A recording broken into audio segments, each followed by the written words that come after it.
Morning everyone, here we go again, working on the 59. This is going to be video number 30 in this series. I can't believe it's already been 30 videos, but it is. And hopefully this is going to be the last one on rust repair on the frame on this. I got a bunch of cleanup to do. I was hoping to get started on that today. I want to move it outside the shop. The dust is just horrendous. Everything's covered with a red haze in here.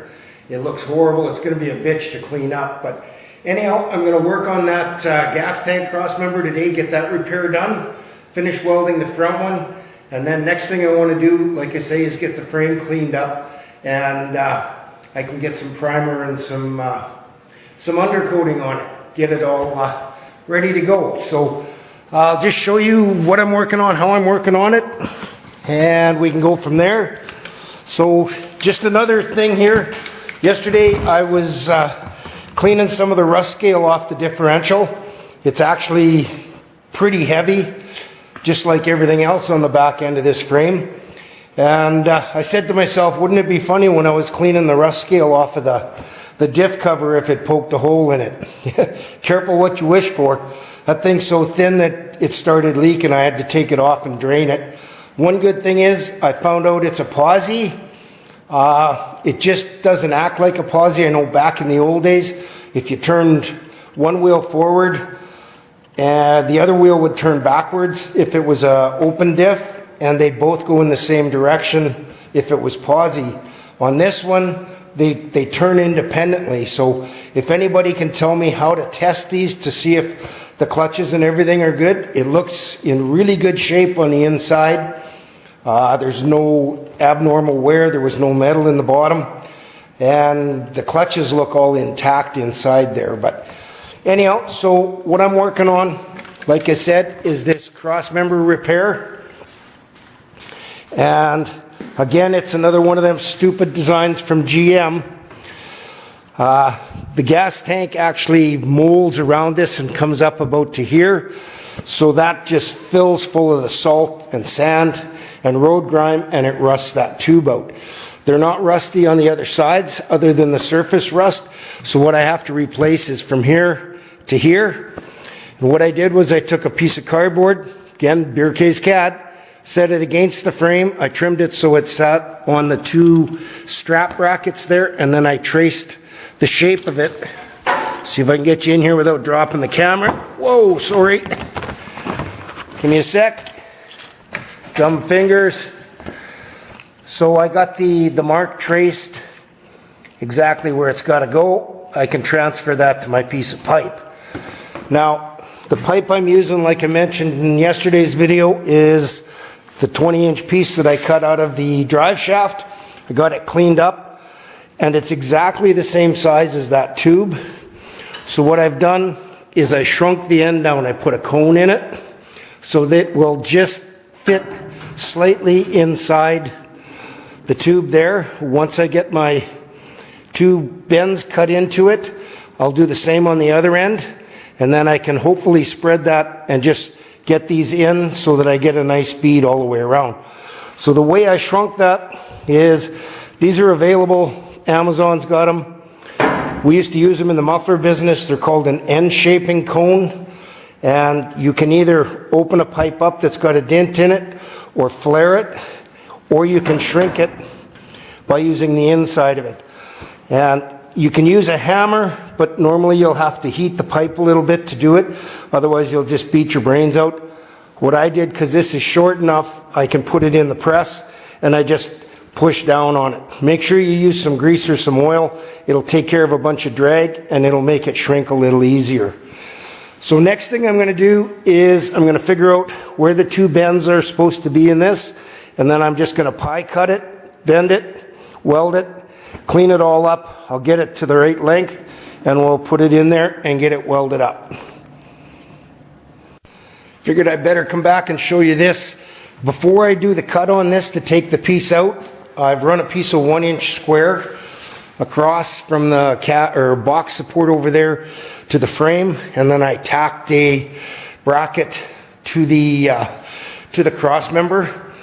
That'll hold it all in position over there, and it shouldn't drop down over here when I cut it. So just so that I keep my alignment proper.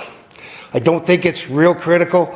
It's a plastic tank and it's strapped in there. Okay, I got that piece cut out. Pretty rusty. It's pretty good and solid on the ends here. So what we have is a exact offset, they call it. So this bend goes down, this one goes up. So the way I'm marking this on my pipe is, I don't know, I think I've showed this before. If you have if you use a 4-inch 4x36 belt sander, an old wore out belt is perfect for marking around a pipe. Just wrap it around, line your edges up so they're square, and it gives you a perfect mark all the way around. And then to get my marks for the opposite bends, what I did was I found 2 equal and opposite, split it in half, and then I used a piece of angle iron to transfer that to the center on the bottom bend and the center on the top bend. So now when I go to cut these, I'm going to follow my line down just over, well, probably 80% of the way through the pipe, just so that I can get the bend in it. It might take a couple of cuts, I'm not sure, and then I'll bend them down to get the right shape, and then I'll weld them all together.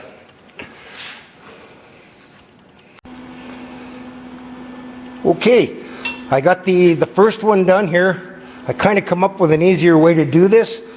I used a Sawzall and I made a cut on either side of the center mark that I put on with my old belt, and then I just kept, once I had that, I pulled up on it and I just kept running my zip disc following the Sawzall cut, and each time I'd made a cut I could pull it up a little bit more, and I just kept going and pinching it together and cutting it more until I had exactly the same bend as the original piece over there.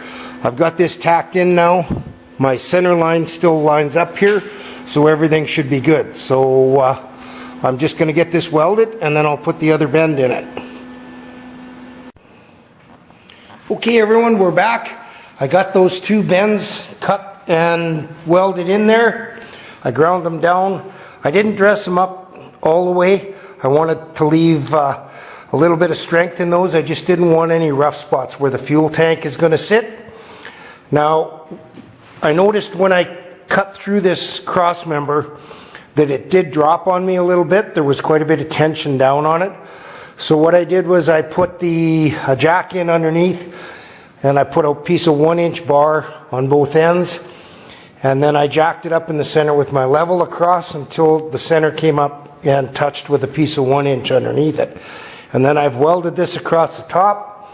I still have to go underneath, finish the welds around the bottom, and we should be good. I'm going to go about 3/4 of the way before I take the jack pressure off, and then I can lift it up and do it from the underside. So that should be a really good strong repair, and shouldn't give me any issues down the road.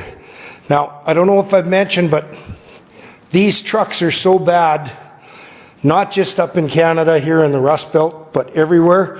You can order everything to repair this frame, all 4 cross members, as well as these back sections of frame rails. They're brutally expensive. I priced out everything to do everything at the back here, and Canadian would have been about $2,000. Right now I think I've got $35 into it with the 12 gauge I had to buy and a whole bunch of work. So yeah, not going that route. And to put the replacement cross members in, you actually have to take the frame rails apart, because they come so that they go through the frame, and there's a flange on the inside where they weld on. So yeah, not happening. So I'm going to finish welding this in. I'll show you the finished repair. I'll finish welding up this front one, and we can go from there. So one thing I wanted to mention, the way I shrunk that down with that cone, what it does is basically it's a butt weld. but you've got a little bit of material on the underside that gives you a much stronger weld. So I did that on both ends, slid it in, and then made up the difference in between and tack welded it. Okay everyone, got all the frame repairs done. I had it outside yesterday. We had one of them rare days in January winter where it was above zero. We got another couple coming, and hopefully I can get some more cleanup done. I had it out and I sanded the whole rear end of the frame.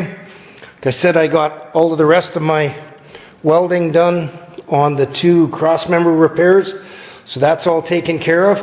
I'm pretty happy with how the frames turned out.